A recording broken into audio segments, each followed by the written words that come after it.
Hey, everybody, and welcome to the Fantasy Fullback Dive, brought to you by the good people at the Roto Street Journal. We're acting as your lead blocker to fantasy glory. We're paving the way to fantasy excellence. We're making all your football-related fantasies come true. I'm your host, Nat the Truth Jones. With me, as always, the Wolf of Roto Street himself. And we're loading up for a Week 3 preview show in the wake of a Thursday night football game that figures to be, although maybe fantasy relevant, a pretty bad game. Wouldn't you say, Wolf? Yeah, I mean, we could just start right in, dive right in. The spread suggests at least a blowout, one of the highest discrepancies here. The Giants, 10.5-point dogs here on the road at the 49ers, and likely deservedly so, with an over-under of 44 as well. It's not shaping up to be pretty, Truth. I honestly, though, I kind of like the Giants with this many points. I think they really had something click there in the second half, and maybe it's just all my Danny Jones belief of the preseason. It's all coming back in here. I just think, yes, the 49ers are dominant. I do think they're going to win. I don't know that they smash them to the degree that the Giants can at least cover 11 points. We'll see, but I do think that the Giants have a good enough offense and that Daboll's smart enough to know how to attack this team. With Saquon banged up, I think we see Daniel Jones whipping it around, and it won't be pretty. I think he'll get sacked quite a few times, but I do think they can ultimately cover this game. And after the 49ers build a big lead, I mean, I think they get 30 points tonight. I think the Giants ultimately can get up to 20, 21, cover those points, hit the over. That's how I see the game going. What are your thoughts? I don't think they're going to cover this spread. I'm talking about just a shit smash. I don't know. We've seen the Giants play 2 times this year. We saw them get absolutely throttled, 40-0. I mean, and just one of the worst. Now, a lot of that was defensive, by the Cowboys. But at the same time, I mean, it was an ass kicking unlike just about anything that you would see. And then they did some things late against the Cardinals, who True. you've said on this show maybe the worst team in the NFL. And Probably. they gave up. I mean, I kind of don't think they're the worst team in the NFL, by the way, anymore. I kind of think it's the Panthers. But they gave up 35 to the Cardinals? Yeah, not pretty. I mean, they're going to give up some real points. When you say, oh, they're going to give up 30 to the Niners, I'm like, okay, well, that would be their season low. That would be the best defensive performance they've had all year. So, yeah, I don't know. That I just feel like the 49ers are going to be able to run the ball down their throat. I know they don't have Ayuk tonight. We're going to talk about that in a minute. It's just anything can happen. We've seen nuts. We've seen crazier upsets than that. It's hard for me to imagine this being a competitive game. I hope it is, because I'd rather watch a close game than not a close game. We will see. I do think so. 1, I agree 100%. The fact that they started in a 60-0 hole to begin their season is pretty terrifying. The defense is not good, and that's why I don't think they win this game.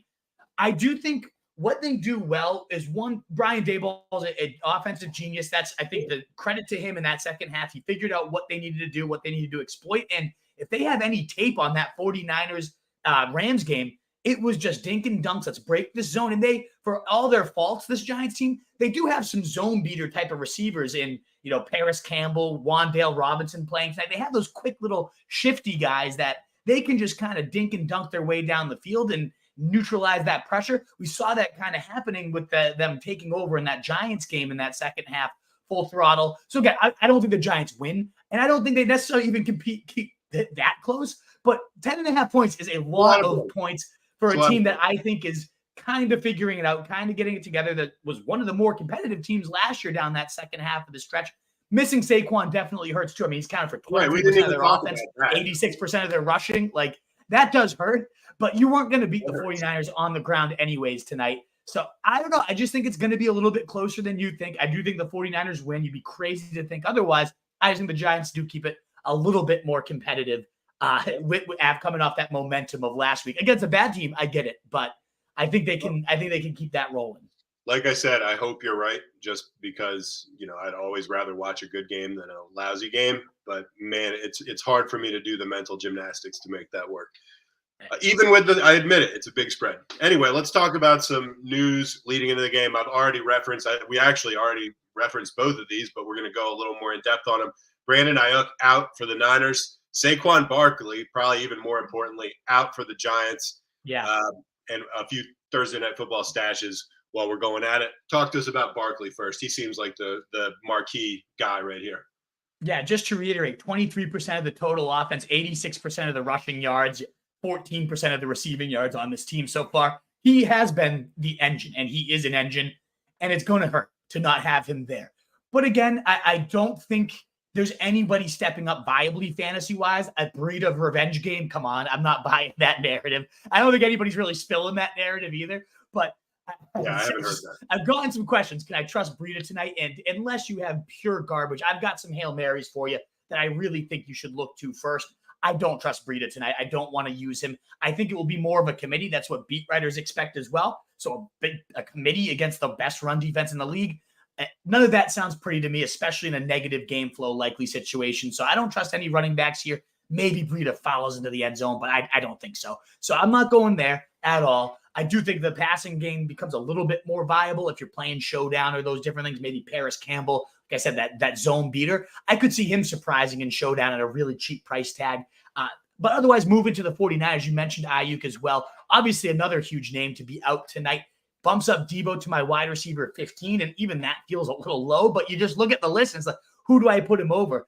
Do I put him over Puka Nacua? I can't do that at this point. God himself, 20 targets last week. But I still love Debo tonight. He's going to smash. He has to be in your lineups. I don't think you need any pushing for that. But George Kittle, a guy I've gotten a lot of questions after a slow start to this year. Can I trust him tonight? Absolutely. In fact, I think we're getting a 2-touchdown night from George Kittle. 14 plus 1,400 on DraftKings. If you want to tail that with me, I'll tell us a little sprinkle onto plus 1,400 George Kittle tonight. I think he's finding that end zone twice. We've seen it before on Thursday night with him and Purdy. I was facing George Kittle that night and then sure had some nightmares still. I definitely could see it happening here with no Ayuk, with them stretching the field vertically. Kittle's looked good. He just hasn't seen the usage. No Ayuk. I think that opens some up there. And the last note I have here is why not stash Wan'Dale Robinson? The night he went down, he had 10 catches in like the first half in that game. He had become the MVP of last year's training camp for the Giants. He had some flashes last year. He wasn't healthy for most of it, but when he was out there, Wan'Dale was really interesting. So between him and I also love stashing Jalen Hyatt, probably even Hyatt more so, had 2 catches last week, but they went for 53 yards and 35 yards, if I'm not mistaken. So 89 on the night on just 2 catches. You saw that big playability. He won that award for the best college receiver last year. They traded up to go get him. Maybe with this lack of playmakers, we see the receiving. I wouldn't be shocked at all if they just spread it 4 wide all night and try to really attack this zone with a bunch of dink and dunks and then maybe a couple deep shots to Hyatt. They're going to be desperately needing points and playmakers. So I think both those guys, no, I don't want to start them unless it's, again, Thursday night showdown if you're talking DraftKings. But I think both of those guys, especially if your league allows you to cut guys after they've played, why not pick them up, drop your kicker, pick them up, see what they do. And if they thrive, great. You beat the waiver wire rush. And if they do nothing, cut them ahead of Sunday. And there's no harm, no foul. Last guy I do want to shout out to, truth, is Eli Mitchell. He's only 40% rostered. And I obviously would rather have him on my bench than any of these guys. Not because I think he's going to do much tonight, but again, if tragedy. We saw it with Nick Chubb. If you had gotten ahead on Jerome Ford on Monday Night Football, you could have not had to burn I think you picked up Jerome Ford, if I'm not mistaken, $70 or so worth of it. 72. Yes. So, and maybe you can avoid that. If something tragic did happen. The guy, someone else bid 69. So it was like I was in the ballpark. And 10 of the 12 teams in our league bid on him. So it was a hot ticket. Got to do it. I got to do it. But I would have loved to have saved I'm not hating it. I think it's a nice bid, even with Kareem Hunt there. I think Ford is going to be the guy moving forward. But Eli Mitchell, we know if something ever happened to McCaffrey, he would be that guy, and he'd be a top 15 back. We've seen it before. So only 40% rostered. I actually saw him in my college league tonight. He'll never be available in my league. I'm the toughest guy in the world. What league are you playing in? The biggest tough guys ever on Twitter, just the absolute tools. Like, none of these guys available. No one's tougher than you, bro. Good for you. Everyone on Twitter, the leagues that these guys are in on Twitter are just so elite. I mean, oh my God.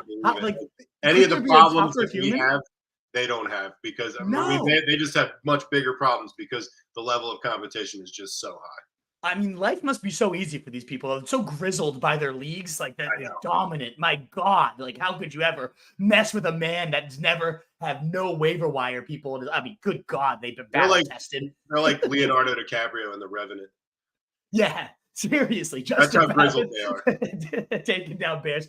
Ultimately, though, just check. I was surprised to see Eli Mitchell out there because I'm a real tough guy and he's never available in my leagues. He was out there in one of them when I just did a scan. Why not check it out, pick him up? And I also think he gets into the end zone tonight. Like I got, Breida or Eli Mitchell. Give me Mitchell. I know that McCaffrey's played 100% of the snaps last week. I get 100% every single snap McCaffrey was in. Insane. He is Really? the number one player in fantasy by a landslide at this point. But if anything does happen to him, Eli Mitchell would be a monster. And I think tonight's a night to give him a breather after they do get up big on the Giants. And I think Eli Mitchell does find the end zone, plus 260 odds there as well, if you just want to toss another little sprinkle in there. All right. Let's get into news of the week. I also just want to say, because you did talk about him a few minutes ago, I'd been a little bit hesitant, a little bit down on Debo recently. Obviously, Ayuk going out helps his stock quite a bit, but I will say I went against Debo last week, and he was flaming me pretty bad.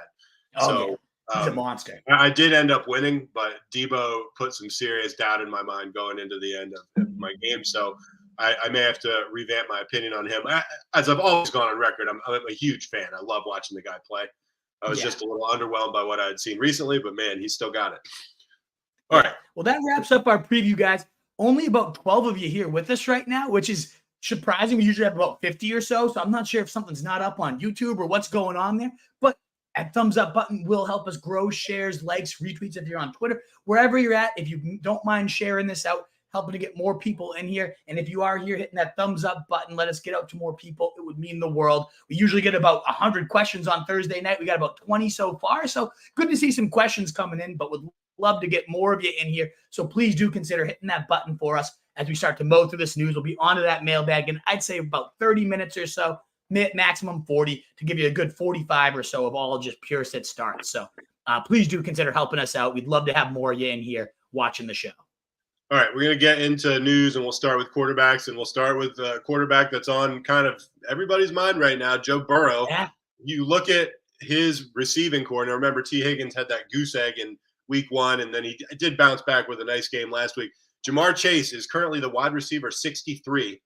That's Jamar Chase we're talking about in the NFL, wide receiver 63. So, I mean, obviously Burrow banged up in the preseason, has looked pretty terrible for, I don't know how many out of the 8 quarters that he's played would you say he's looked terrible in? Most of them. He had a couple good ones at the Ravens late. Like 6 quarters, though, has been pretty abysmal. Right. And so anyway, basically we're in a we'll see if he's going to play in week 3 against the Rams. This is still the calf injury we're talking about, but yeah, that's their take right now is we'll see. So I don't know, that's a big question mark. Doesn't fill me or probably anyone else with a ton of confidence.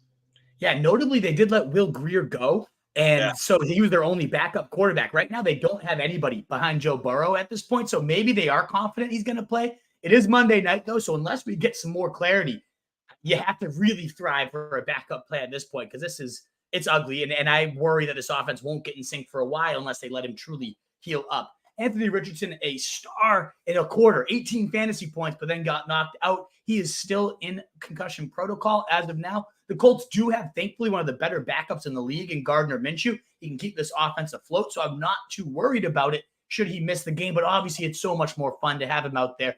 If he's in, he's one of those must-starts at this point, Anthony Richardson, with that Konami upside, and the Colts playing as fast as any team in the league, even with Minshew at quarterback. I just love Shane Steichen. I think this offense is the real deal. So I hope that Anthony Richardson's out there, but even if not, I still think your guys like Michael Pittman will be very viable.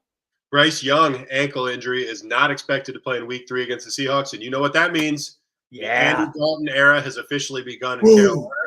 Can't wait. Yeah, I said nobody. But even that much more unexciting. Like Bryce Young has been so boring so far. Oh, yeah. And here comes Andy Dalton to just answer that question and say, yes, it can be even worse. Can't wait for that show. Right. Moving to running backs. Yeah. Yeah. Horrible stuff. Derrick Henry not practicing on Thursday. It does seem like a just veteran rest day. He was limited on Wednesday, so I'm not worried here. I am a bit more worried about Austin Eckler. His ankle did not practice, and on his podcast saying, I like the podcast. I like the podcast. I like the progress I've made so far with my injury, but I'm day-to-day, week-to-week type of situation. I wouldn't expect to see him out there. They didn't put him on IR, which I kind of thought they would, given that week 5 they have a bye and they'd be back in week 6. I still, despite not making that move, wouldn't be surprised to see Eckler held out through that week 5 bye, and then you get him rolling and hopefully at 100%. But we shall see. He could still have a chance to play this week.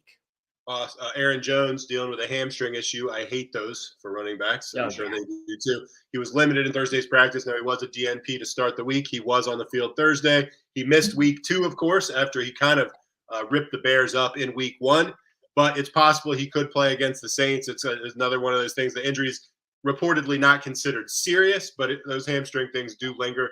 So right now it's up in the air whether he's going to be out there for week 3. But, it seems like progress is going in the right direction at least.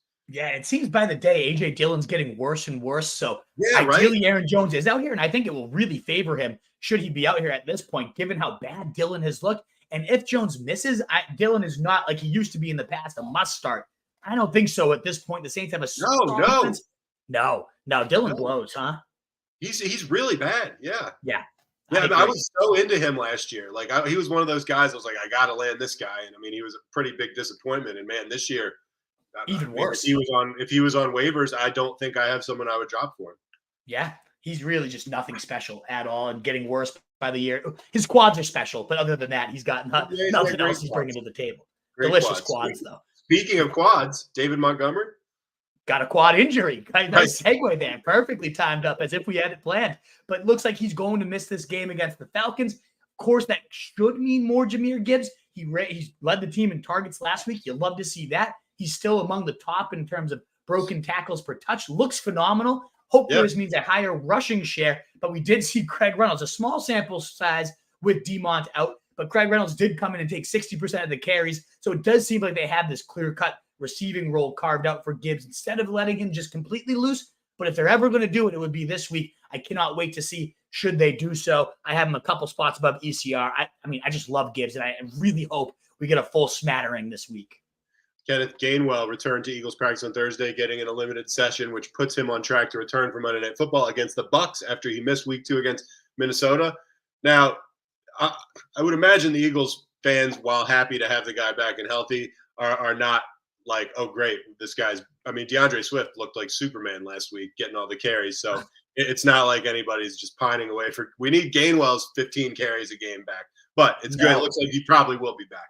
I know. You got to note, 60% of the snaps and touches in week 1, 80% of the running back touches in week 1 went to Gainwell, just 1 carry for Swift. But you got to imagine after 31 touches, we're 181 yards just last Thursday Night Football. And how good Swift looked. Brandon Hunter, I've ever seen him just really playing tough football that you don't typically see from DeAndre Swift.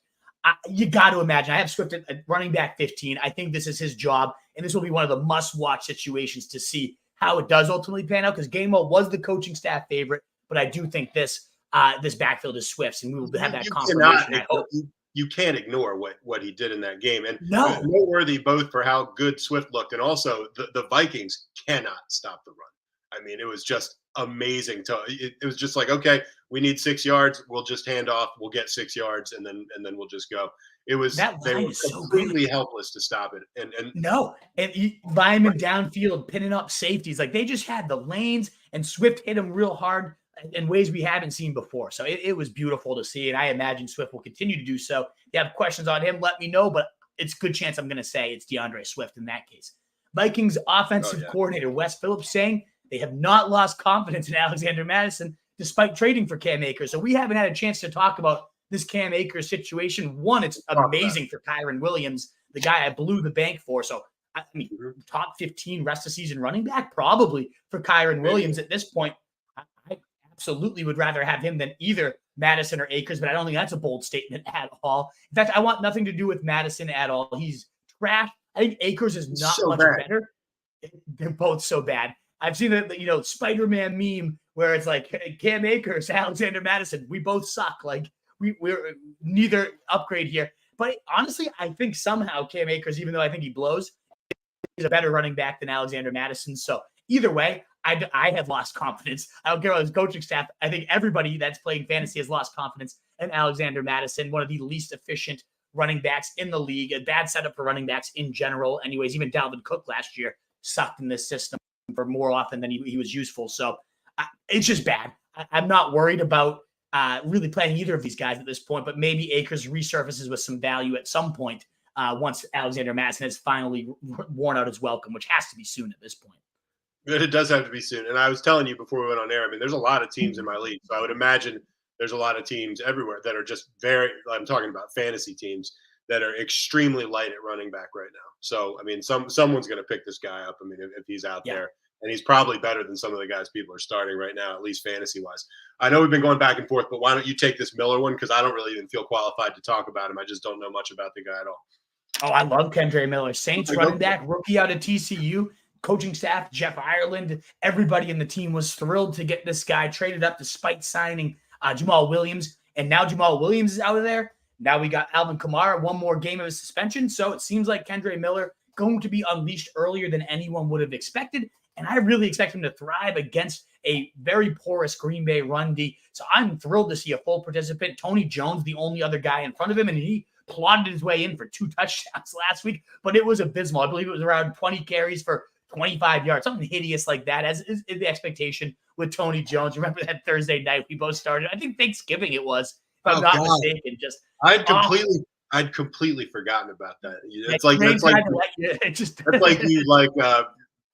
oh man, that's like almost traumatic for me to think about. That's what I'm saying. I'm sorry to bring you back. I hope you don't pass out on me reliving that horrible situation. I forgot he existed until you said that. And he's still around. He's still kicking, and that's what I love Kendre Miller, because that's all he has to beat out. So some of those desperate situations, Matt Breida asking questions about him. Try to find Kendre Miller, only 22% roster. We're going to reiterate him when we get to higher, lower Hail Mary, but I'm a big fan of him. All right, Justice Hill did not practice on Thursday. He's dealing with turf toe, which is another one of those things. When we talk about hamstrings, I talk about turf toe. Those are probably the things other than your big season enders that just kind of make me cringe the most as far as how it's going to hamper a player moving forward, how long it can linger.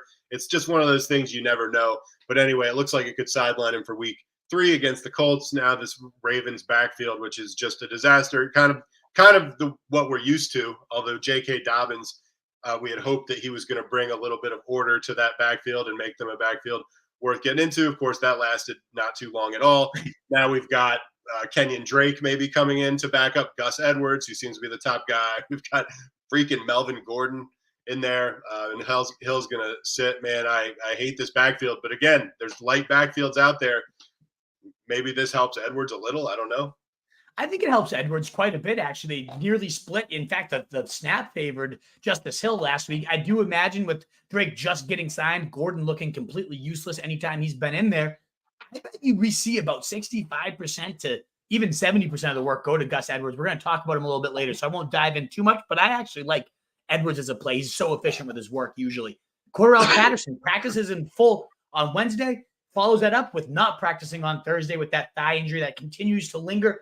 Definitely not anybody you have to have stashed at this point, but it just continues to make it that much clearer for Bijan Robinson and Tyler Algier. I still worry if and when Patterson returns, it might get a little muddy, but for now, you can feel good and confident that you don't have this guy to deal with. Salvon Ahmed has a groin injury. He did not practice on Thursday, and this is going to open the door for even more of a workload for Raheem Mostert, who just seems to have fallen into this perfect vacuum as far as they're just there's nobody else on the team that can even play. I mean, it was kind of like he was like musical chairs, and all of a sudden he was just the last guy when the season started, and he's looked great and not much competition. I mean, there is this rookie, Devon Achane. I'm not sure if that's how it's pronounced. A-Chain, yeah. A-Chain, I believe I'm right. He got some carries. He got some carries. Ahmed got some carries, and he looked okay, but I mean, it's the Mostert show. Yeah, absolutely. I was at the Pats game on Sunday night, and it became the Mostert show. Salvon Ahmed goes out. We see A-Chain only snap in for 6 times. It was definitely the Mostert show. 2 touchdowns, well over 100 yards, if I'm not mistaken, on the day, well over 20 fantasy points. He's the lead back in one of the best offenses in the league, and I know Jeff Wilson will be back sooner than later. It sounds like, according to the latest reports. But until then, and even if then, I think Mostert's a must start at this point. Moving to wide receivers, God himself, Puka Nacua. Oblique injury. Doesn't practice on Thursday, but that happened last week. And how did he follow it up? 20 targets, 15 catches, setting an NFL record for many things: receptions, touches, targets, touches, everything you want to name. He has broken records for at this point, Puka Nacua. So I am thrilled that I picked him up. I blew the waiver wire budget on him, and he has really delivered so far. It's just a matter of limiting. He's getting like the veteran star treatment at this point because he's so damn used and so damn good that they're just kind of resting him in practice at this point because they don't want him to be overworked. I love it. I absolutely love this guy. He is saving my fantasy season. Wheels up. He's a top 10 receiver for me this week. The Sun God, Amon-Ra St. Brown, did return to Lions practice on Thursday. It seems that every indication is he's going to be listed as limited, but he is going in the right direction. And it seems like he's possibly gearing up to play at something less than 100%, whether that's 70% or 90% or 95%. Even at those sub 100% numbers, if the guy's healthy and he's playing, you got to roll him out there. Oh, yeah. Even if he's, like you said, not fully healthy, he's out there for you. He wasn't fully healthy last week, and he still had himself his typical Amon-Ra St. Brown day. He's as reliable as they come in fantasy. Huge fan of him, and absolutely he's in there. Jalen Waddle is still in concussion protocol, doesn't practice on Thursday. Should he play? He's in a great spot. This feels like a Waddle blow-up where you got Surtain trailing Tyreek Hill. And even then, I still love Tyreek Hill. I don't think Surtain is capable of shutting him down. Very few players in the league can, if anybody. But still, Jalen Waddle, it feels like that one of those games that McDaniels would just suddenly scheme him 8 to 10 targets, and he just blows up on the other side in that matchup that Jacoby Myers feasted upon. I could see Waddle having a huge day, but if he sits, maybe Braxton Berrios becomes an intriguing DFS guy, desperation plug-in. I don't love it, but we've seen Berrios play quite well in the past. I believe he scored a touchdown against the Patriots when I was there at the game. Yeah. I like Berrios. I think he's a player. So, if Waddle's out, it'd be a desperation throw, but I don't think you could do worse than them in really, really deep leagues. Christian Watson did not rest on Thursday, but there's no need to panic. This was actually a planned missed practice. They said, at least they say that after Wednesday, they were going to rest him on Thursday. Basically, we'll see him out in some capacity on Friday, and then I'll have a decent chance to play against the Saints this week 3, barring any setbacks. So I would say this is not super newsworthy, but if you had seen that he's out, don't freak out about it. Yeah, just be cautious, though. He has not played yet this year, and I'm waiting. I have him in 4 and 6 leagues. I can't wait to get him out there. Jordan Love looks great. He's actually one of my favorite buys right now, given these injuries. If I didn't have him in my leagues, I'd be trying to trade for him because I believe his owners could be panicking. I'm a huge fan of Christian Watson. I cannot wait to see him finally get on the field and start tilting fantasy matchups in his favor. Tank Dell, another guy I love, and he was full in Thursday's practice. A couple people nervous that their waiver wire pickup of the week was not practicing on Wednesday. Seems like it was just a day of rest. He was the most targeted guy on their matchup on last weekend. I love Tank Dell. I've obviously talked about him a million times on this podcast in the preseason. I'm clearly still all in. He showed why this last week, and I only think that role will grow more and more as they're one of the pass happiest team, third most pass attempts in the league so far. Tons of good volume for him and really everybody else. Nico Collins, the one, but Tank Dell, a very, very capable number 2 in this offense. Yeah, we called Nico Collins. Or MOH was all over him, but we. Oh, yeah. Yeah, he was. Zay Jones did not practice on Thursday, and that's 2 straight missed practices for Jones, who was called day-to-day by Doug Peterson earlier in the week. It could be an indicator that he's going to miss week 3 against the Texans, although he does still have a chance to log limited minutes on Friday. If he's out, Jamal Agnew has a chance to see an increase in snaps, but would be tough to trust. I would not be running out and getting Jamal Agnew. No, I wouldn't trust Zay Jones even if he plays 2. He actually got the hate cut. Put up a 0 for me last week. Hate cut him right away. See you later, Zay Jones. I have no interest in that up and down, that carousel of Zay Jones. No, thank you. Brandon Cooks, full participant in practice. We still haven't seen this Cowboys offense really have to air it out. I don't know that we're going to have to see them air it out against the Cardinals either. So I don't really want to play Brandon Cooks this week, even against the bad defense. But good to know that he's back and healthy. Kadarius Toney will not practice on Thursday. He's been much maligned this year, rightfully so, in my opinion. So anyway, he's missed the first 2 practices to open the week. They're trending towards missing week 3. I'm sure that none of those Chiefs fans are shedding any tears about that. Both of them are sidelined. Receiver Sky Moore could be in line for a high volume day against one of the worst Ds in the league. Sky Moore, much maligned in week 1, although had a pretty damn good week 2, actually. He was okay. Yeah, I mean, he was out there. He had that touchdown, but I still don't. It counted for him. All these guys are out, then sure. But I'm not going to the Chiefs receivers. I don't trust any of these guys. It's Kelsey. We know that. Moving to tight end, last position here, and only 2 notes, so I'll just rip these real fast for us. Okay. Logan Thomas is still in concussion protocol. Didn't practice on Thursday.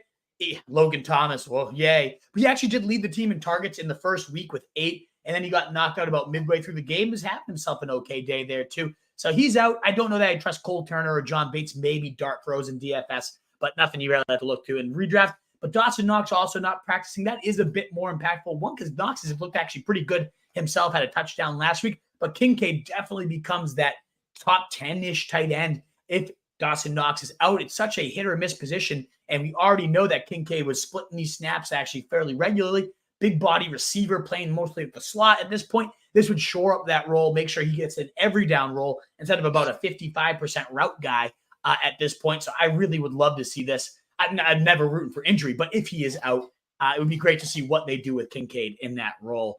And then a couple defensive injuries. Did you see that Trayvon Diggs tore his ACL in practice today? I did, man. That's a bummer. That is a bummer. You know, I know a lot of people like to shit on him, but you never want to see that. Like that is brutal. Brutal stuff. Ugh. I want to see so, that. you know, a ferocious secondary. They do have Gilmore, so that signing looking even better now. But this definitely is a big hit to the defense. Their front seven is so damn good that I think it won't impact them overly the top, but in good big games against teams that can actually protect their quarterbacks, this is going to be a tough loss. I think they're going to really feel this one. I'm Bosa not practicing on Thursday, but he played last week despite not practicing all game, and I expect him to be out there against the Vikings in one of the more exciting games of this week. Agreed. Before we get on to our usual higher, lower Hail Mary, and then we're going to hit the mailbag, I think higher, lower Hail Mary should go pretty quick this week. If you could give us a like, a thumbs up, whatever capital or currency your social media platform that you're watching on uses, give us that. If you're watching double screen Facebook and YouTube, like them both. Give it to us. Right. Give us all the numbers bumping up a little. 30 of us in here. But again, like we said, we usually have 60, 70, a ton of comments, only about 30 questions so far. Maybe it's Get them on in there. We're going to be to that mailbag soon. Keep getting those numbers up. Let's have a great Thursday night. Let's keep pre-gaming, baby. Let's go. Maybe it's because this Thursday night game sucks balls. Yeah, maybe that's part of it, too. Right. Anyway, let's get into higher, lower Hail Mary. The quarterback you're higher on this week is Matt Stafford. We've talked about him and how pleasantly surprised we've been with him. They're going against on the road against Cincinnati. You got him at QB 15. That's 4 above the experts. Both you and the experts have him slightly outside of standard starting spots, but you do like the guy, and I understand why. Yeah, and part of me wants to bump him into that top 12. That's why I wanted to feature him tonight, because I really think, 14 and 16 points in these first 2 weeks, despite only throwing 1 touchdown. Both games over 300 passing yards. And we've seen the Cincinnati defense, and it is significantly taken a step back this year with no Jesse Bates. They've been getting bombed on so far. And I think Matthew Stafford, such a pleasant surprise, this entire offense. They keep the good times rolling in a defense that's giving up top 6 points to the quarterback position so far. And maybe, if they can finally keep some pace here, that then it ends up being an even better matchup. Because, last year, they were a terrifying matchup, bottom 3 for quarterbacks, but it's crazy how just one player, losing Jesse Bates, they're now giving up the 4th most points, over 21 points per game to the quarterback position. And Stafford, I think he's long overdue for that big 3 touchdown eruption here, even without his big gun and Cooper Kupp. Everybody else is filling in so well. So it's only a matter of time until that happens, and I think it happens as quickly as this week. All right, let's talk who you're lower on. Deshaun Watson against Tennessee. You have him at 19, which seems about right to me. The experts have him at 11, which seems nuts. And we've been saying it pretty much all year. And the guy doesn't look right. I mean, he looks pretty similar to the way he looked last year when he looked pretty terrible. The Browns are surprisingly okay, but it's not because of Watson.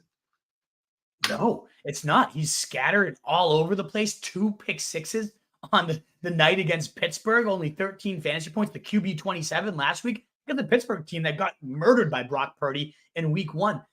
I have no faith in Deshaun Watson. I understand that Tennessee is definitely the pass funnel of all pass funnels. They've given up a decent amount to quarterbacks, and not quite as much as last year. Right now, so far in the season, the quarterback 12th most points to QB. So it is a plus matchup for Watson. But had you taken away that 1 rushing touchdown in week 1, he would have had 11 points that week and likely finished outside the top 25 quarterbacks in that week too. And I know you can't do that. I don't like to play that game. Jerome Ford, if he hadn't run for a 69-yard run, he would have. I don't like that. But Watson has, like, it's been a while since he's been a true Konami threat. So that did feel slightly fluky to me. I get that this is a plus matchup and a plus pass funnel defense. And I don't think it matters. I think Watson just sucks. I think it's going to go down as one of the worst trades in NFL history. And I wouldn't be shocked if we're starting to get, the bye week coming in week 5 for this team. Remember that rookie in the preseason, DTR? He looked phenomenal. I wouldn't be shocked if we start getting a little bit of heat on Watson and this team decides, like, maybe we need to turn our eyes to the future with now no Nick Chubb. I'm just not a fan of Watson at all. And it's easy to be low on him, even in a plus matchup. I think he sucks. Agree completely. Hail Marys this week. You got 2. You got Sam Howell, 22% rostered, going against the Bills. He looked okay against Denver, but I'm convinced that Denver's absolutely terrible. Baker Mayfield going against the Eagles, only 19% owned. That one I'm a little more interested in, actually. What do you think? Yeah, well, Sam Howell, we'll start with him. We talked about him all preseason, one of my favorite sleepers. I think this offense is only starting to find its gear, and Howell has looked really solid despite that. 16 fantasy points in week 1, the quarterback 11, 21 in week 2 against a solid Denver secondary, the quarterback 14, over 35 points for the team as a whole. I know Brian Robinson ended up having the huge fantasy day, but there's going to be days when Howell throws 3 touchdowns. I'm just so encouraged by Eric Bieniemy and how this offense has looked overall. I just think, as mentioned, Howell has shown some really great composure. He's 3-0 as a starter. I understand the Bills, not the most ideal matchup, the 4th fewest points allowed to the quarterback position, but they haven't really been tested. I mean, Zach Wilson, no thanks. Jimmy Garoppolo got swallowed all day as well. So I don't know what I feel about this Buffalo Bills secondary. I do think Bieniemy is going to bring it this week. I think they're going to go toe-to-toe. I think this team, the Commanders overall, they might not be a Super Bowl contender, but I think every single week they're going to be in games. I kind of like them with the points this week. I think it's 7.5 right now. I just like the squad overall. In particular, again, I just want to emphasize Eric Bieniemy has turned that culture around offensively, and Sam Howell himself is really doing his part, and they're only starting to find their groove. I think by midseason, Howell's going to be one of those every week starters, and I think it could start as early. They're going to need to chase points against the Bills. So one thing you could say it makes it a plus matchup, and I think they're going to be up for the task and make this game a lot closer and a lot more of a shootout than I think a lot of people expect. Well, you have very rarely said something any truer than that Washington may not be a Super Bowl contender. You are correct when you say that. They are not.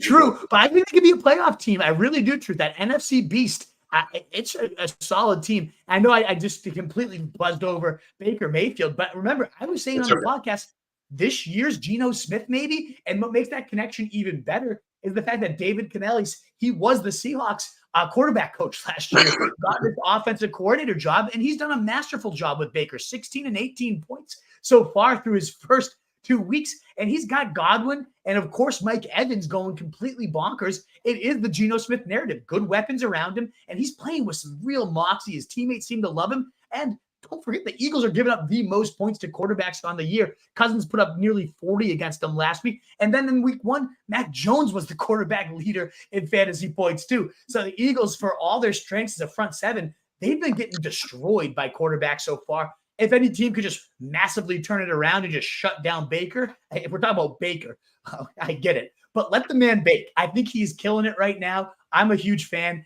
I love how he's playing. I just like this Bucs team. They're fun to root for. And if you're desperate for a streamer, you can do a lot worse than a guy that has been a top 16 quarterback or 16 or more points, top 13 quarterback in back-to-back weeks to kick off the year. It is this year's Geno Smith that's coming to fruition. And I mean, I thought Mike Evans was like washed, and he's like one of the top 2 or 3 wide receivers in the league right now. He looks good, man. He just we're gonna, we're gonna talk about the Bucs receivers a little bit, but yes, right. I'm just throwing that out there. Because if you look up top scorers, you're going to see Tyreek Hill at the top, and then you're going to see like a group of guys who are like, I didn't think. Yeah, like cool. Mike Evans, right. As we all scripted, as we were all planning. We'll talk about these receivers in a little bit. I don't have Mike Evans as my high or lower Hail Mary, only because I've already done him 2 weeks in a row, and all he's done is make me look smart. I should just go back to the well, but I feel boring. I feel boring to do the same thing. So, we don't want you looking at it smarter. Yeah. All right. So also just a couple things we're watching, and then we'll wrap it up. Quarterbacks. I mean, is there any hope for Justin Fields moving forward? I mean, he has a 22.2 QBR rating. It's 31st in the NFL. And then we've got the Chargers-Minnesota game. 2 desperate teams, desperate for wins with big offenses. Figures to be a shootout. Should be a fun game between, otherwise maybe kind of inept teams. So we will definitely be checking those out. Go to running back. Higher, Josh Jacobs going against Pittsburgh. You got him as your RB4. That's 2 above the experts. So it's not like if you have Josh Jacobs, you're not starting him, but you just like him a little more based on the matchup. What? Yeah, it won the matchup against Pittsburgh, the top 3 matchup for running back so far this year. For whatever reason, TJ Watt on that D line, he's great at getting to the quarterback, but he plays so aggressive.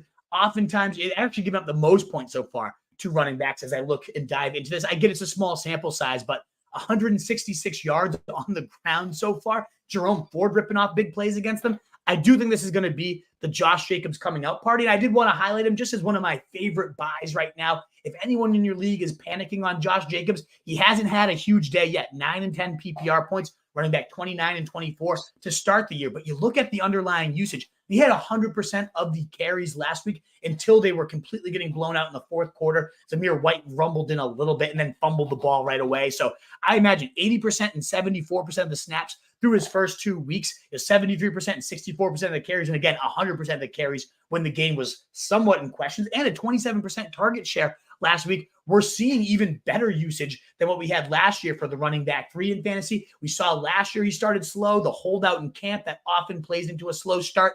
I think this is the matchup where we get Josh Jacobs getting right. And there have been shockingly a couple sit starts. Like, do I have to bench Josh Jacobs? No, please do not. And if you can somehow, if his owner's desperate, worried about the big pick they spent on him, I'd send if I'm you, truth, like Mostert's having such a hot start. I know no one's going to trade Mostert for Josh Jacobs straight up, like Mostert and Mike Willie or something of that nature. I really think Jacobs is due for a massive eruption. It's such a concentrated offense. That's what we want to be a part of. So I expect Jacobs to continue to thrive here and not continue to really pick it up and actually start to thrive. Another guy you got on your higher list, you got Najee Harris against the Raiders. You got him as your RB18, 4 spots above the experts. Again, I guess if you have him, you're starting him. And I know you got some tweets from some guys that we like that are basically been like, hey, he's better than you think. Man, I don't want anything to do with this guy. And I think that's the large sentiment. And in general, I don't want anything to do with Najee Harris. In fact, the whole thesis behind him the last 2 years was volume. And now we're seeing a 53 and 58% snap share. It's not what you expect from Najee Harris at all. But I will caution you, these were 2 of the toughest matchups that you could possibly have for running back, especially San Fran in week 1. It's not a good look for running back. Yeah, he doesn't look great. He doesn't pop off the page. I understand that too.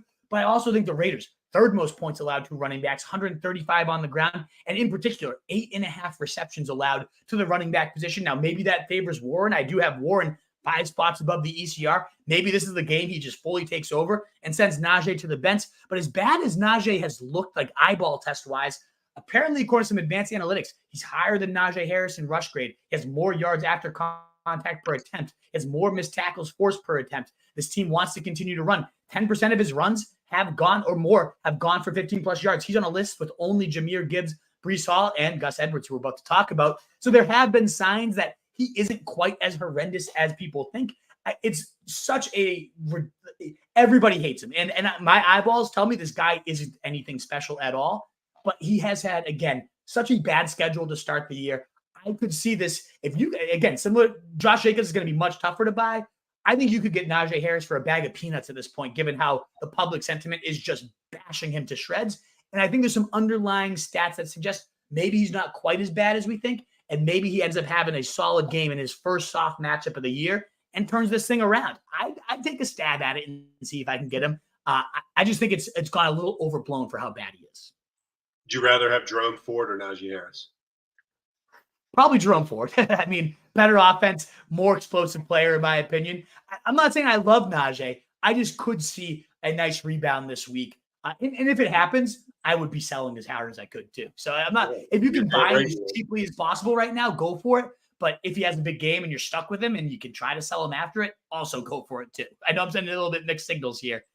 I'm torn on the guy because he does not pass the eyeball test at all. But I think the sentiment is a little bit more negative than the actual situation might be. All right, another guy you're higher on, we've mentioned him a couple times now, and you mentioned him just a second ago, Gus Edwards going against the Colts. And the big thing about Gus Edwards, and I've heard you say this, I've heard other guys I like on other podcasts say this.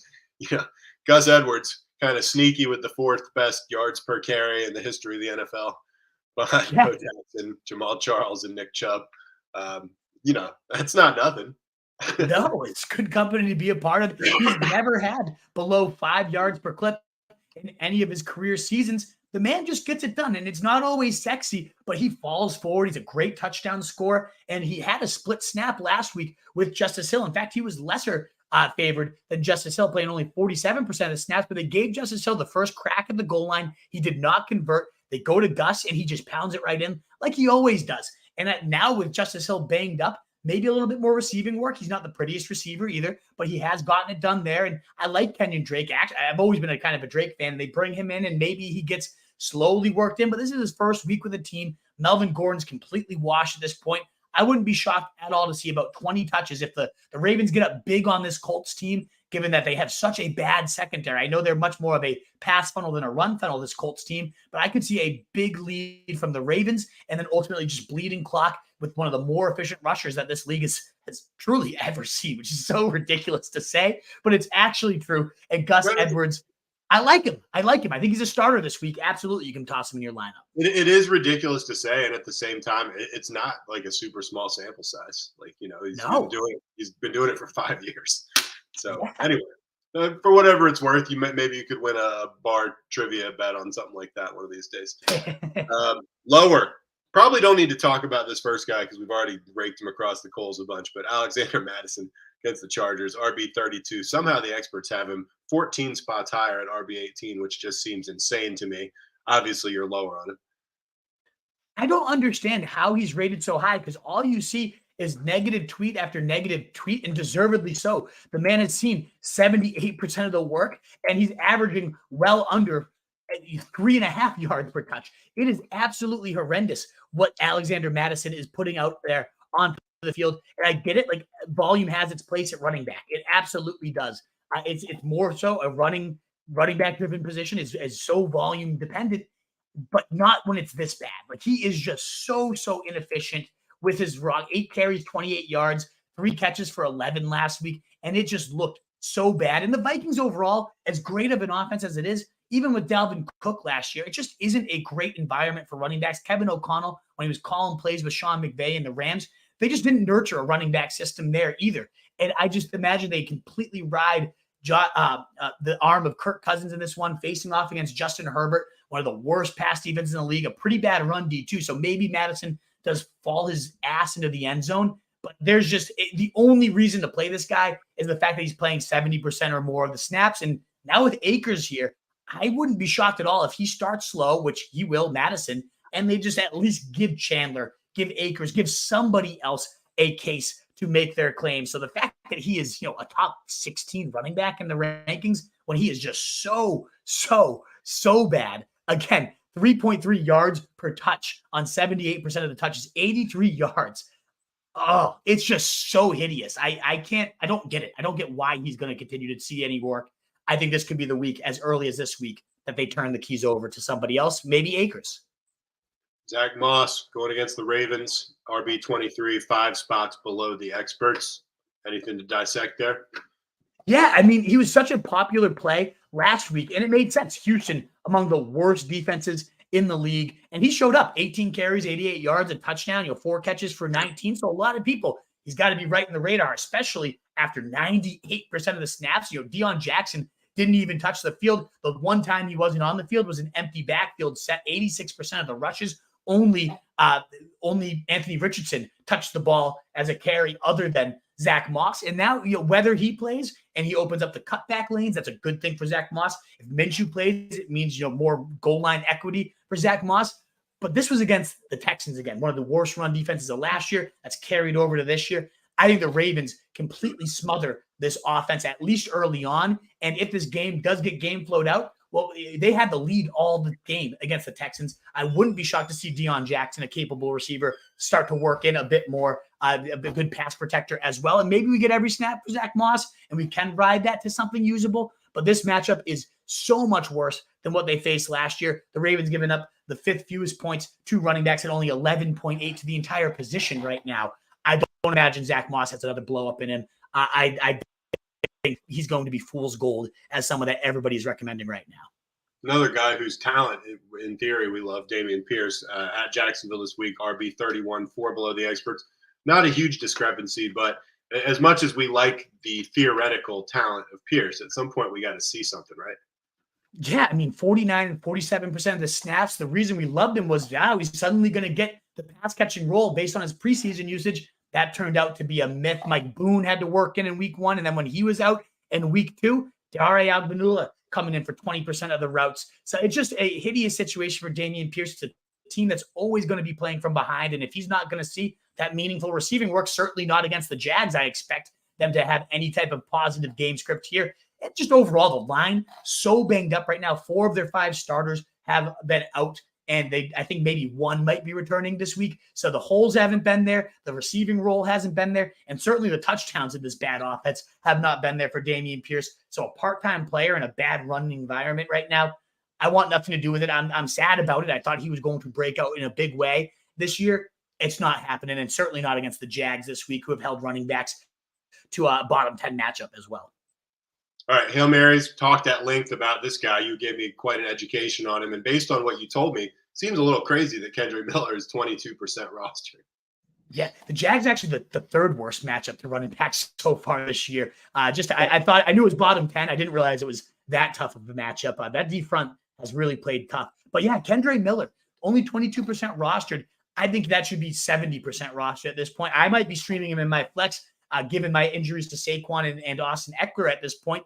I love the player. He was one of the studs at TCU, the engine to that offense. When he got hurt in that final game, you could really see the impact that it had on this team. He's physical. He can catch. He was making highlight plays as a receiver throughout the preseason. We know Kamara's out still. We know Jamal Williams is likely to miss this game as well. So a 3-down back. Tony Jones was mentioned, one of the worst running backs in the entire NFL. And the Green Bay Packers give up the 6th most points to backs. It's similar to the Texans situation. They have been just a bad run D for multiple years straight. The definition of a run funnel defense. I think this would be a great test for him. If you need him to stream, great. And if he does well, maybe he does become that big back. Or if Kamara sucks throughout the year, as he did last year, I don't think he will. I think Kamara will rebound big. But should he suck again, there's a chance that he ends up taking this backfield over Kendre Miller. So regardless of whether you need to start him or use him or just stash him, I think Kendre Miller belongs on so many more teams here. And then Craig Reynolds, 2% roster. Kendre Miller, I'm the tough guy that he's not available in my league. Back to tough waiver man. If Craig Reynolds, though, is out there, there's no way tough waiver man doesn't have Craig Reynolds out there in his league. 2% roster at this point. And that's because David Montgomery likely to miss this game. And when he was out, small sample size, only about 2 drives, but Craig Reynolds did handle 60% of the rushes. He's a hard-nosed runner, no nonsense. Doesn't do anything flashy, but just constantly moving forward. In his limited usage, he's always impressed. And I do think we'll get about 12 to 15 carries, goal line equity as well, as Jahmyr Gibbs continues to fill more of a receiving role. I could see Craig Reynolds being a big flag. Now, they did sign Zonovan Knight, Bam Knight, one of my favorite players, waiver wire guys of last year. So if he ends up taking over that big back role, that wouldn't shock me, and Reynolds would be completely useless. But for now, it does seem like the in-house guy is Reynolds, and I think they'll give him the chance. I expect him to do okay with it. He's always played well when he's gotten opportunity. All right, we're moving on to wide receivers, and we got a few of them. What Michael Pittman at Baltimore, you like him 4 more than the experts do. You have him sitting at 20 right now.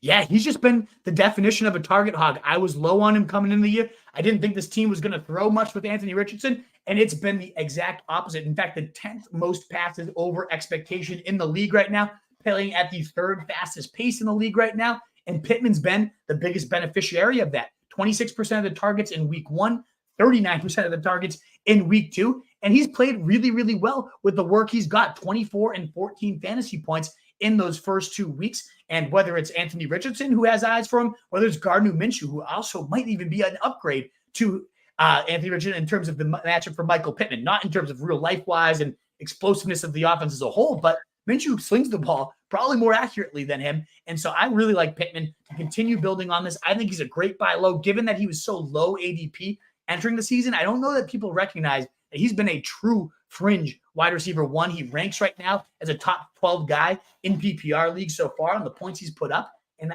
given that negative preseason narrative might linger in some leagues, a great buy and certainly a must start, in my opinion, Michael Pittman.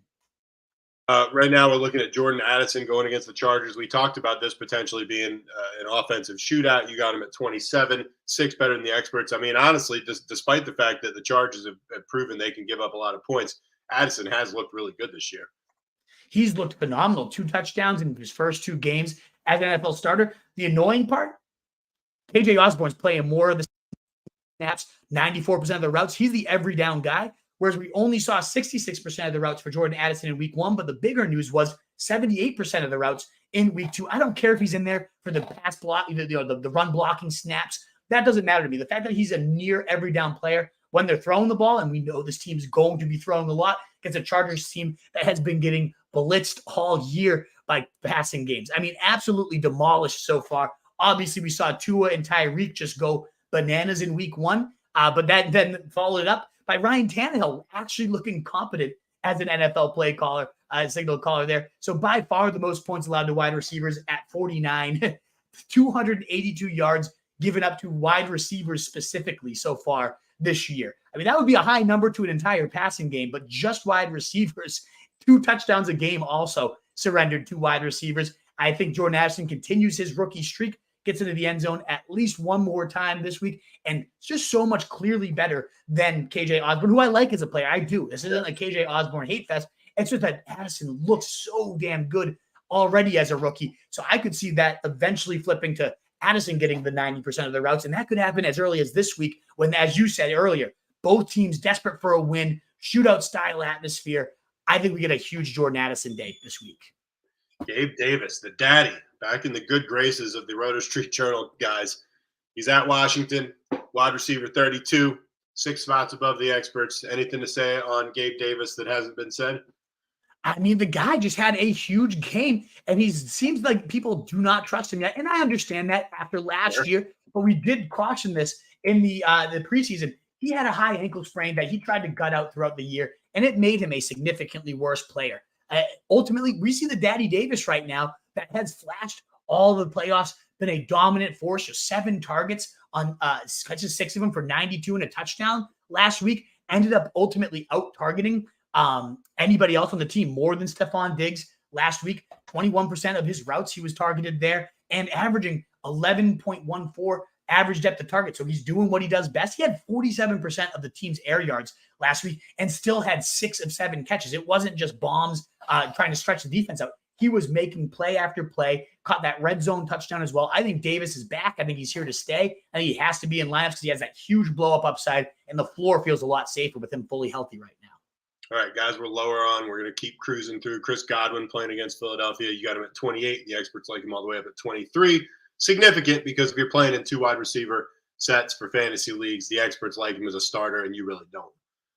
Yeah, and I guess this is kind of my subtle way of working in Mike Evans as my higher. 3 spots above ECR, my wide receiver 12 on the week. Given that Mike Evans so far in the year, wide receiver 13 and wide receiver 3 in his first 3 games, 30%, 26% target share. Going to Mike Evans, despite playing the less percentage role, the deep ball guy, Mike Evans, that's what I love about Baker. It's not Tom Brady here. And obviously Tom Brady's a better quarterback and better for fantasy overall. But for guys that are just going to throw it up and let you do your thing, that's much more Baker. And that's definitely why Mike Evans has been benefiting so much more. And Chris Godwin, the higher percentage guy, yeah, you can dump it off and let him do his thing. Now, Baker wants to take the shots. He wants to go for it. And that's resulted in only 20% and 23% target share so far for Chris Godwin. Yeah, he's put up 10 and 11 points in PPR, and it's okay. But wide receiver 37, wide receiver 46, just nothing overly sexy. And maybe this is his breakout day, but I'm just going to keep riding the Mike Evans train. And until this flips, if it ever does, Godwin could be benchable now. Agree. And I really agree with you on this next one, too. Jerry Jeudy at Miami. Got him at 37. The experts like him at 32. Again, not a huge discrepancy unless you're talking about maybe that puts him on the outside of wide receiver or 3 wide receiver leagues, something like that.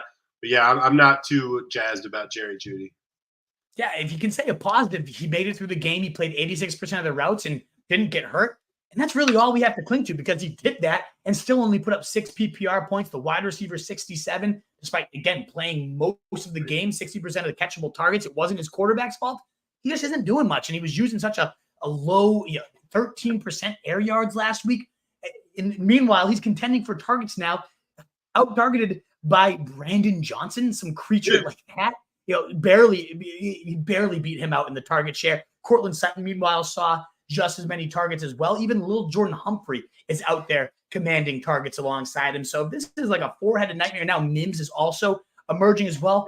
Yeah, and I also just have never really been a Judy guy. I think he has some smooth and silky routes, but I've never really bought into it, and it's never really hurt me. I'm not going to start buying in now when he's contending with 4 or 5 other mounts. And I love that this offense looked better. They put up the most points they have in the last 2 years. And still, I just don't really think it's Judy going to be the one that rises with this ship. So I have no interest in him being ranked nearly as high as he is a locked-in starter in the expert rankings. I think you at least have to give it some thought, given that he's really never done anything. That you summed that up really well, because we're in the exact same camp on this before. It's like, I've never been in on Judy, and I've never regretted it. I've never paid for it. It's never been one of those things like, oh, why didn't I believe more in Jerry Judy? It's like, I've never been burned by it. So why jump in now when he looks worse? Exactly. Eli Moore against Tennessee. This is a big discrepancy for you. Got him all the way down at 50. The experts like him at 39. I tend to be a little more on your side on this one also. I'm not looking to start this guy. It's kind of another one. I loved him as a rookie. Other than that, though, he's done nothing to really warrant the ranking that I see him getting. 8 and 6 points on his first 2 games this year. Yeah, it's okay. Tennessee, one of the better matchups for wide receivers. So if he's going to get it done, it would be in a week like this. But Cooper remained that main vein, even though he was playing banged up last week.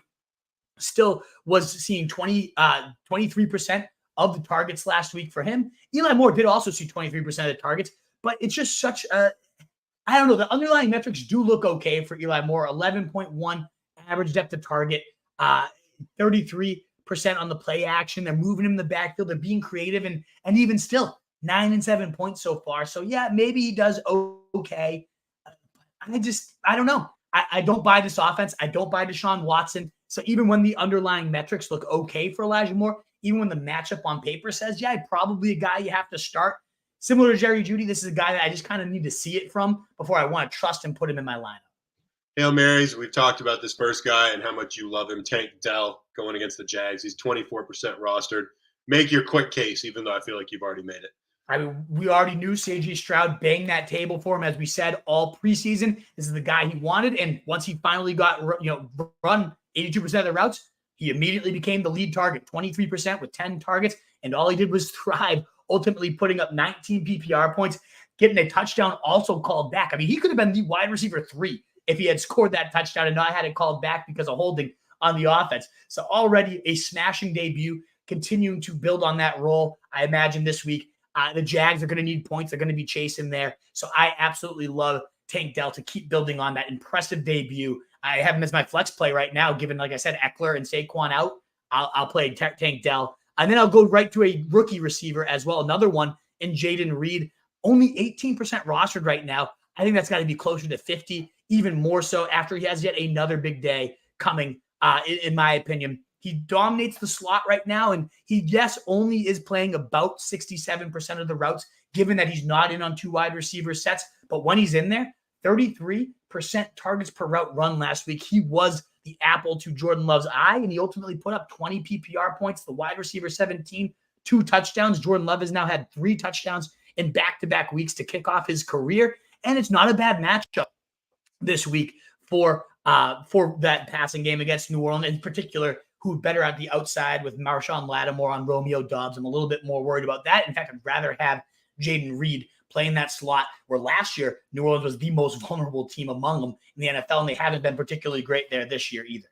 All right, tight ends, we can blow right through these. Hunter Henry going against the Jets. You got him as your tight end, 8-4 above the experts, and he has looked pretty good this year. I mean, he's the number 1 tight end in fantasy so far on the season. He's had monster games. He's the focal point of this passing game. Tight end 1 and 2 across his first 2 games with 14 points in back-to-back efforts, 6 and 7 targets. Mac Jones loves him as a chain mover. He loves him in the red zone. All the talk this preseason was Hunter Henry's his go-to guy, and yet he's being ranked as a fringe starter right now. No way. He is absolutely have to be out there. In fact, I mean, maybe even over Dallas Goedert and Evan Ingram for me, given the role he has. I know the Jets seems like a scary secondary on paper, but in fact, that actually works out for tight ends, given they're so good in lockdown at the corner positions. Tight ends have actually been top 10 matchups for the Jets. They rank 7th in terms of points allowed to the tight end position at nearly 12 per game. So a good matchup for Henry. He's been the focal point. I absolutely love him this week. Lower. Kyle Pitts. Do we even need to get into it? Tight end. I mean, we really don't. I mean, I feel like I have my obligatory 10-second rant every pod, and I'll just do that right now. It's just I kind of want to look down on people that were like, oh yeah, Pitts, you watch out for Pitts, and I mean, I wasn't alone here. We're just like, nah, man, he sucks. It's not going to happen. And then week 1 happens, and then week 2 happens, and it's just like I don't even feel like I can be that smug about it because it seemed you got to do something. What is he? This is like his 3rd year, right? It's if you go back to last year now, 2 top 12 games across his last 15. The guy's done absolutely nothing. And 5 points, 3 points to start the year. The tight end 17 and 43, and he continues to be. He's top 10 ranked this week, and it's going to break out one of these days. And again, one of these days will be low, and he's going to have a blow up, and everyone's going to say, "See, told you so." The most unrealized air yards at the position.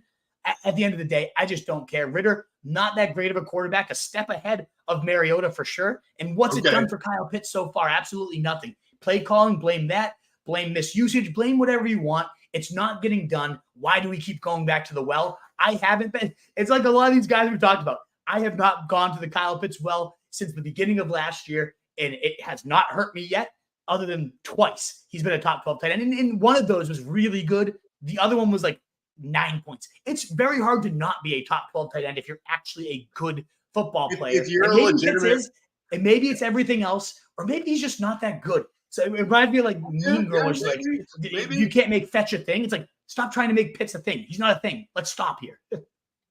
I would be.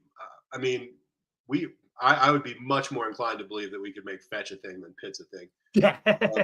Hail Mary, Taysom Hill. Why not? Why not when we don't really have a better one to throw in at tight end? Why not just throw in Taysom Hill? You got him as your tight end 12. He's actually only 15% owned, and it goes without saying why one might want to take a gamble on Taysom Hill in a Hail Mary situation. Absolutely. He had 9 carries for 75 yards last week. They got fed up with Tony Jones being a completely useless bag of dirt. Oh, Tony now, Jones. Kendre Miller, I think he'll be a better running back, certainly, than Tony Jones was. But I imagine we get a heavy smattering of Taysom Hill. 9 carries again last week. I bet you would get to 10. And we've seen that he's got a 30-point ceiling. So when you're tossing dart throws, he's only 15% rostered right now. Why not go for the guy that truly could swing your match? And in my opinion, actually has a decent floor this week. Green Bay's a bad run D, and I think there's going to be definitely carries up for grab. I think the goal line role is certainly viable for Taysom Hill. Wouldn't be shocked at all if this guy runs in 2 touchdowns, puts up 20 points, and is a top 2 tight end this week. I absolutely love the play. I can't believe he's only 15% rostered. He's a clear-cut top 12 tight end for me this week. I'm firing him up everywhere I'm desperate at the position. All right, that does it. We're going to get into the mailbag. Before we get into the mailbag, if you could give us a like or whatever the heck you do to let us know that you think we're awesome. And, tell your friends if they're not here, hey, get there. We're going to try to be done with this by kick. What time's kickoff? 8:20? Yeah, so let's start ripping through these, baby. Okay, let's rip. Let's start at the very top. You want to control the banners? Or you want me to read them? Yeah, okay. You got them. Okay. Pick 2, half-point PPR. Nico Collins, Garrett Wilson, or Pacheco. To me, that's pretty easy. What do you think, Wolf? I would go Garrett Wilson. Yeah, I go Garrett Wilson. I actually go Nico Collins here. I don't trust Pacheco at all. Nico Collins looking like a true wide receiver 1. So I'm going to go with both of those wide receivers there. That was also my pick, and to me, it's not a tough call. Perfect. David Campanelli. Anthony Richardson is a long shot to start Sunday. Start Purdy or drop Laporta for Goff or Stafford? I would actually fire up, I believe, well, now that St. Brown, we've got confirmation he's going to be in, and we know David Montgomery's also banged up, so maybe they lean on Goff even a little bit more here. So I would, if you have Purdy, though, I would just start Purdy. I wouldn't drop Laporta. I'm a big fan of him, but I also do kind of like stacking up Goff and Laporta, and maybe you could pick him up, but I feel okay with Purdy as well. If Richardson is out, can you move him to the IR and then ultimately not have to drop Laporta, and then maybe you can still play Goff as well? Maybe that's an option for you, David. But I'd rather just fire up Purdy this week than cut a tight end that I really have high faith in this year. Also, where's Campanelli? I mean, Oh, we didn't put the call-in link, so no wonder. Anyway, also Colin, Campanelli says start Danny Dimes or Goff in Superflex. I'm already starting Herbert at quarterback. Who do you like better? I'm going to put in the call-in link, but we're already so, we only have 20 minutes or so I don't even know if we'll be able to take them. So I would put in Goff over Danny Dimes myself. I think it's much safer. Dimes has some ceiling. How many texts did I get last week? Danny Dimes sucks. He's the worst. You were one of those texts I got too. And ultimately, 30 points. That's all I have to say. But I wouldn't trust him. You can excuse me. First of all, I didn't say he sucks. I asked, is he terrible? And and he responded with like a really good quarter and a half. You got to admit he was pretty terrible in the first half against the Cardinals. I mean, as bad as you can play. That's how it goes. Points and bunches, baby. That's what we love. Okay. Danny Bunches. That's what we're gonna start calling him. Bulldog 0921. Hey Wolfpack, please pick one for half PPR flex. Zay Flowers, Drake London, or Josh Reynolds. Give me one, Wolf. I love Zay Flowers. In fact, I should have had him on my higher lower Hail Mary. Indianapolis may be the worst secondary in the league. I think Zay Flowers gets deep against this defense. All right. Hey Wolf. And this is from XY Zipper 2. Hey Wolf, half point PPR pick 2. Najee, Rashad, Godwin. I actually like Najee the most out of here, which is famous last words. But I really think that matchup is solid against the Raiders. I think he bounces back. And I have a hard time benching Rashad White after he looked so good. So Godwin to me feels like more of the I need to see it before I want to trust him at this point. But if you wanted to bench Najee for Godwin, I totally get it. I think most people would tell you to do that. I'm just a little bit higher on Najee, as we talked about earlier, given that Raiders matchup.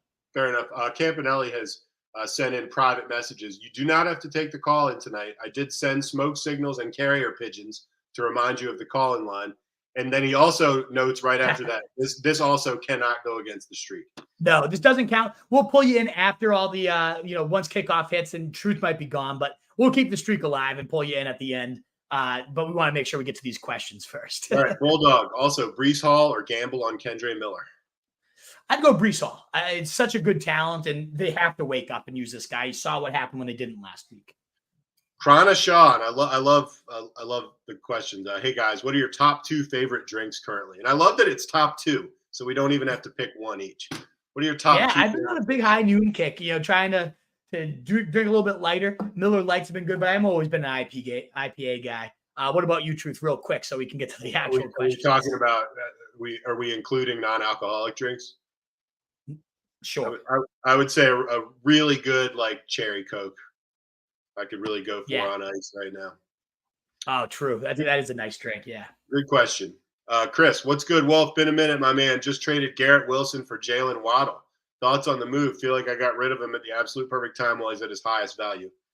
Yeah, so I actually love this move. I did tweet out earlier today that I think with all the blood on the streets, everyone's saying sell Garrett. And I get why. Zach Wilson's complete trash.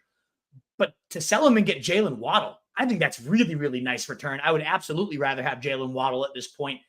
So that's the definition of selling high. I think you did a really good job because I've seen him go for way less. That it sickens me at how cheap he's going. Krana then also wants to know, I need a running back, no Saquon, PPR. I got Herbert, Warren, Breida, McKinnon, Pirine, and Kendre Miller. It sucks. So I definitely wouldn't do Breida tonight, and we can kind of revisit this on Sunday. My early gut call is probably the best PF graded running back. I know that Roschon's aiding in the wings, but for right now, it's Herbert's job, and I think he's looked okay with it. So maybe he finds the end zone this week. Warren's my next one up there, though. Krana says flex one. I have no IUC, so he's getting ripped by a couple of these injury bugs. EPR, Burks, Algier, Cooks, Dell, Woods, Boyd, Barrios, if no Waddle, Ertz. It sucks. Again. I like Algier. I know he didn't find the end zone last week, but this is their hammer. He's not disappearing anytime soon. He still had 18 carries. As good as Bijan is, I still think Algier has some solid touchdown equity. Then Krana says, I've got Waller tonight. How do you think he's going to do? He's solid. I think, the dink and dunk game is going to be crucial tonight. So, yeah, I like him. Truth, what do you think? Do I fire up a rapid fire? We only have about 13 minutes till kickoff and a good amount of questions to mow through. So you can I won't be I think I'm going to. Wolf Dog and Truth. Who am I flexing full PPR? You can pick 2 for our guy Wesley. I love Wes. And if you hear anything that I say, Truth, that you disagree strongly with, please do just jump right in. I'll speak up.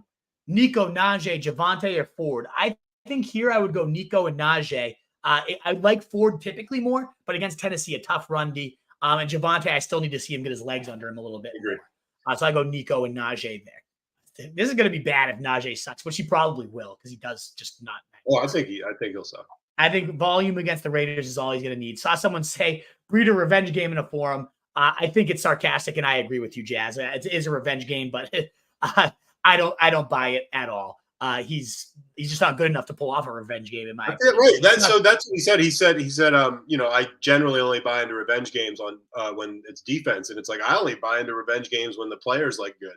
When the player's decent. Yeah, exactly. Right. Josh Kelly, James Cook, Kyron, or B. Robinson. You got to bench one of them. I'm benching Kelly of these four. Great backfield. I love all those guys. Kelly, definitely the bigger question mark of all four of them. What's up, guys? Grind don't stop. Great to see you. It's been a minute. Truce Ben here. Where the hell have you been? Grind don't stop. We missed, one. Where have you been, buddy? Like we missed one. The Wolf went to the Patriots game on Sunday, and then we missed one. We couldn't record 1 week. We couldn't make it happen on one of the days we had to do it on. But in general, I've pretty much been here every time, buddy. It's nice to see you back here. Truce Ben here. Where the hell have you been, Grind? But great to see you. I'm glad you're back. Just got offered Higgins, Debo, and Kenneth Walker. Just got offered Higgins, Debo, and Kenneth Walker for CD. If you need the depth, it's one or the other, Debo or Higgins and Kenneth Walker. But if you need that depth, as great as CD's been, and I think he's going to continue to be great, that's a very fair offer. So it really just comes down to, do you need the depth or do you want the stud? Typically, I want the stud in the deal, but if you need that depth, I do like both of those pieces. I'd probably go Higgins and Walker just above Debo for Higgins for me. Andre, sup, fellas, start 2, half PPR, Dotson, Ford, Mostert, Pittman. I'm definitely doing Pittman. I'm definitely doing Mostert. I can't bench Mostert the way he's running right now. And if Henry sits, you have Tajay. So, if Henry sits, then you probably toss in Tajay and just let him fly. But he's not going to sit, so I wouldn't worry. Wolf Truth, my guys, do I go Kittle? Definitely Kittle over Laporta. 2 touchdowns tonight, Giuseppe. And throw a little sprinkle, Giuseppe, on 2 touchdowns, 1,400 for George Kittle. CJ, if you're tuned in, throw that in. I know I texted you, but I haven't seen your text back yet. Throw that in. A little $20 bet on George Kittle for 2 scores tonight. Now with Ayuk out, do I go Gabe Davis or Elijah Moore? Definitely Gabe Davis, Giuseppe Russo. Big matchup versus Jimbo. Bill Jagir, let's go. And congrats again. They had, I don't know if I told you the truth, they had their kid Bryce, Evan K. Oh, both the Jagirs are back to back. My new friend, the Jagirs, definitely. Oh, yeah. Love to see it. PPR flex if Montgomery's out, which he's going to be. Sutton, Jay Warren, or Bourne. I think I'm going to go with Jalen Warren here in that good matchup for Najee. It's also good. Most receptions to running backs right now, the Raiders have allowed, and I think that favors Jalen Warren. Flex, Ford, Madison, Dotson, Dobbs, Thielen. Needs a running back and a flex for Katie. Great to see you. I would go Ford over Madison. And of those 3 receivers, as bad as Dotson's been so far, I think he's a step above both those guys. And he's looked really good. He just needs to bang it out here. Giuseppe, that's too much. I don't know what's going on there, but we're in a rapid fire. I'm going to go Fields over Geno, though. I think he bounces back. Trey Sermons, no. Only if he gets moved, Jaws. Only if JT gets moved. Otherwise, no, I don't think so. He did look really good this preseason. I'm frothing Thursday night football for Magic Mike. I love it. Frothing Thursday. Hopkins, London, or Addison. I'm going to go. I actually like Addison here. I just love that shootout game. I love what he's shown. So I'm going Addison even over Hopkins, which is probably a little crazy here. Should I trade Connor for Waddle? Yes, absolutely. I don't even need to know your depth, Akabash. Waddle's just that good of a player. Would you start Gabe Davis over Mike Williams or Miles Sanders? No. I would go Mike Williams and maybe over Sanders. Definitely Mike Williams. Gabe Davis over Sanders. I would. I would too. Yeah, definitely. But I would start Williams over I would start definitely not Mike Williams, Jeremiah, but over Miles Sanders. Yeah, I would do that. Is Gibbs and Swift for Mixon an even trade? I'd rather have Gibbs and Swift. I'd way rather have Gibbs and Swift. So if that's the side you're on, I'd much rather have Gibbs and Swift. No doubt about it. Aaron Cooley, Dotson, JSN, Charbonnet, and Roschon on the bench. Drop any for Spear. That's too much going on, Cooley. Sorry. I do like all those. The reason it's too much is because I like all those bench guys. Spears being my favorite and Tank Dell as well. I don't. Maybe you drop Charbonnet, but other than that, I don't know. It's all so close. It's tough to weigh. Jose Sierra. Hi, Wolf, PPR. I'm the owner of Garrett Wilson and Rashad White. Would you trade them for Calvin Ridley? Honestly, I might. And I'm a Garrett Wilson owner. If I got offered that, I think Rashad White, tough schedule coming up. Garrett Wilson, assuming Zach Wilson's his quarterback all year, it's going to be tough. They could trade for Kirk Cousins if they go 0-3, and then Garrett Wilson becomes a top 5 guy. So that's the risk. But yeah, I think Calvin Ridley locked in stud all year. So I would do that deal if you have the depth to make up for Rachaad White. Always like on Facebook and YouTube. Hell yeah, Tunes. Thumbs up button, guys. Really does mean the world to us. James Cook or Brian Robinson for Sarah Riley? I'm going to go Brian Robinson. As good as James Cook looked, 0 touchdown equity really does hurt him, whereas Brian Robinson just gets it all at this point. Even the receiving work are crazy there. And how long are we giving Akers? I mean, I'd like to see a week or two with his new team tunes. But honestly, if you want to cut him, if there's something that's more intriguing to you, Tank Dell, Tajay Spears, go for it. Like, you don't have to hold him. He's not a must hold by any means. Elias, good to see you. Pick 2 receivers, 1 flex. Chase, Olave. Oh man, this is a tough one. So we got to bench one of these guys. Yeah. I mean, I don't know. I love them all. I think I benched the running back. I'm probably. I think I benched Kyron. Like, he feels probably, like the. I think I probably benched I would say if Burrow's not playing, I'd actually bench Chase, and you can wait that up because the Rams do face Kyron. I think the Rams face the Bengals. Isn't that crazy that Chase might be? That is crazy that you just put a scenario out, a realistic scenario where you would bench Chase. Yeah, I thought I'd never see the day, Ilias, but yeah, I think I'd bench Chase if Burrow's out, and if he's in, I bench Kyron, which is nuts. Great team, clearly. Andrew Diamond, Pickens or Addison at flex. I'm going Addison over Pickens. Gus Edwards or Najee. I'm going to go Najee there. So yeah, I'd go one of the. Yeah, I agree. The Raiders are such a great matchup. So yeah, I get one of them in there. I'd go Najee and Addison. But yeah, I mean, Pickens is real close with Addison too. Would you bench James Conner against Dallas with Algier and Jalen Warren on my bench? No, I'd go James Conner over either of those guys. Even in a tough Dallas matchup, I think James Conner has just been such a volume monster. You ride it out. Blaze M, Higbee, Muth, or Hunter Henry. Definitely Hunter Henry there. Brian Robinson over both those running backs as well, Blaze. Derrick Henry, I expect him to play. Yeah, it was just a veteran rest day, but definitely I think it's smart. I'm guessing, Truth, you have Tajay Spears on your Derrick Henry team, right? No, I do not.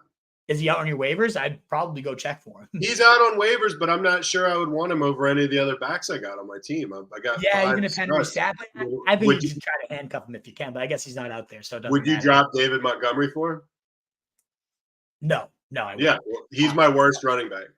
Yeah, that's a pretty good. I would definitely trade Kareem Hunt for Najee, and that's the kind of definition of why I think Najee is an actual buy low. If Hunt off waivers, probably not the lead back, is you could get Najee for him. And maybe he rebounds against the Raiders here and kicks off a decent stretch run. I think you go for it, as unsexy as it might be. Hunter Henry is definitely a good start, and I would definitely put him in over Ertz. Yep. Pick 2 for Droid. Good to see you, Droid. Swift, Kendre, Zach Moss, Jalen Warren. I'd go Swift and Moss. I know I said I'm lower on Moss, but I do like him above these other options there. Spent the farm on getting Ford and got ridiculed. I think he's going to pay off, but hey, you can tell your league to F off. No call-in live. So, Kevin, as we said, if you want to come back at the end where we kick off in like 4 minutes, we'd definitely be happy to pull in your call and keep the streak alive, baby. Sorry about that. What's up, Mr. Trey Saracinco, Mr. 305 Pitbull? Let's go, baby. Bucker 49ers kicker. I love Moody. I'm starting him. Bell's the GOAT. I'm letting him rip tonight. I would do the same there. Should I do this trade? The game already started? Oh, I guess we're already at kickoff. Should I do this trade? I get Jacobs. Cool. So I hope there's no Thursday night implications for any of the rest of these. Should I do this trade? I get Jacobs and Ford. I give up Garrett Wilson and Madison. Yes. Do it. I don't think so. No. Wait, you wouldn't do this? You get Jacob. Oh, sorry. I thought it was the other side. Yes. No, I would do that trade. I think I would do that trade. Yeah. Because I love Jacobs as a buy low right now. Yeah. Absolutely. And Madison's going to be trash. And he already is trash. He's going to be even worse soon. So yeah, I would do that deal now that I look at it. I thought you were on the other side. Sorry. Yeah. One more. Full point, pick one. E. Moore, Sky Moore, Khalil Herbert, or Tank Dell. Dare I say I actually like Tank Dell the most of those, Mr. Trey Saracinco. I'm a huge fan of him. I have Bijan Swift, Ford, JT, and Akers. Should I wait and see on Akers? Tunes, I don't know who you're picking up instead. Like, that's such a random fucking question, Tunes. You know better. But let me know who you could drop him for, and I can give you an actual answer. I wait to see if there's nobody else to pick up. Sure. Ray Gamer, DK, Christian Watson, Zach Moss, and Dillon for Waddle and Amari Cooper. That's a pretty hefty price tag, but I also don't really care for Zach Moss or Dillon. So DK and Watson for Waddle and Cooper. No. I don't care. I'd rather have the DK Christian Watson side plus some decent depth there. too. I'm starting Moody tonight too. Let's go. Game on. Good luck. Good luck to you, man. Jaws, a regular here. Always great to see you. Do I keep D. Waller in my starting lineup? I mean, it's too late. And when you asked the question, it was already too late, Grind. So I would. Yes. I would have. So I wonder what you did. I would go Tyler Bass at the kicker question. And should I start Saints D or Stream? If you have Chiefs, I would absolutely go Chiefs on your waiver wire, but it depends on who there is. And I would go Fields over Love Grind as well. So sweet. Campanelli, you calling in or what? What are we doing here? I keep seeing him pop up and not. Hills is a Giants fan, right? Yeah, so we got to roll. I'll bet week 1 was tense in your house. Yes, it is. So she had that happen, and then you had the worst fantasy week of your life. So it was a rough week. So, I'm pulling for her. I hope they do better against the Niners than they did against the freaking Cowboys. Yeah, we'll see. But Wolfpack, thank you so much. I know the higher, lower Hail Mary and news took a little longer. We'll try to be faster on future Thursdays so we don't have to rush these sit starts. But we ended up making through just about all of them and no Thursday night implications on the others. So Wolfpack, best of luck. I'll be back live on Sunday with my man CJ and then with my man The Truth for the recap that night. And assuming I don't get like last-minute Patriots tickets, they're away. So I don't think I'll be getting last-minute Patriots tickets this week. So we will see you on both shows this coming weekend. My rankings will be updated at roastrejournal.com all weekend as well. So best of luck.